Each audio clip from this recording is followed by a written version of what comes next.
We're now going to create a basic lighting setup to illuminate this logo.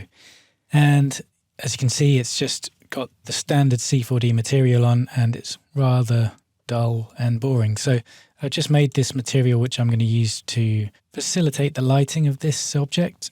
It's kind of middle grey and it has a high specular, so we can just pick up some of these specular highlights and it should just help a little bit. So let's begin. Now you can create lights by coming up to this menu here, and we're going to use target lights. They're quite useful because the tag is created on the light. This is a target tag and it has this null, which is the light target, as its target object. All you do is just drag it in. And so that's all been set up for us, and you can see the target is here, which is kind of in the right place for us, I think. Yep, that looks good. And so now we can use our 4 views and we can start creating a lighting setup. It's important to have the interactive render region on, so Alt R, and we'll just resize that a bit so you can see our full logo. Bring up the quality and just back up a bit.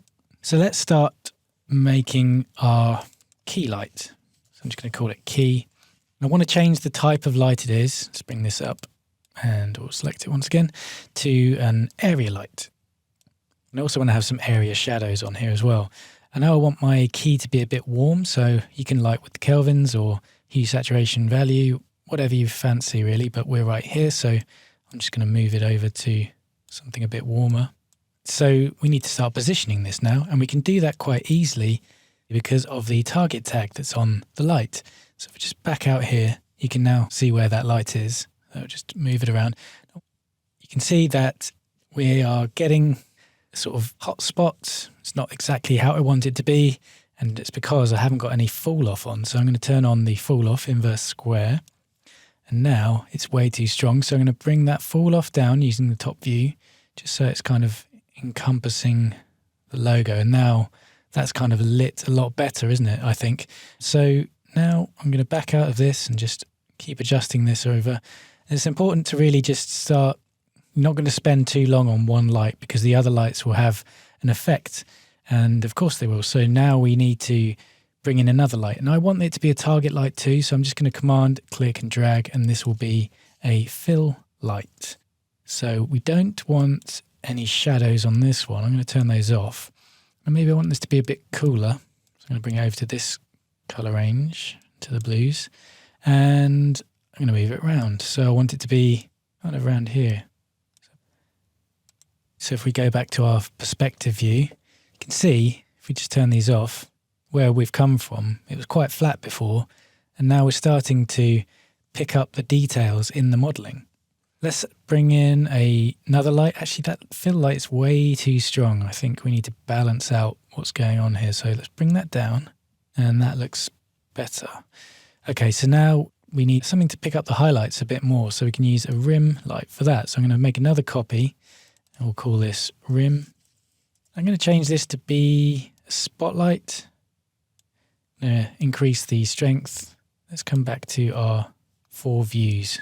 Quite useful to be able to use these views just to move these lights around. So here we are. This is our spot. So when it's still kind of over the top of our logo, and bring it down. I'm going to use this right view just to maybe move it this way a bit.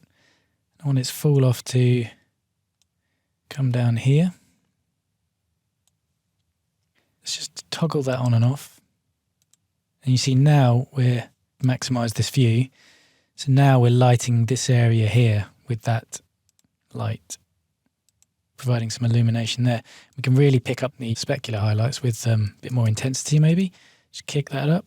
And we could also do is just maybe bring it over a touch. So it's on an angle. Bring that fall off out. Okay, so let's maximize that view and let's just see, increase the quality a bit, see where we've got. So now, yeah, I want to just look through all the lights that I've just created. So this is where we started off with nothing.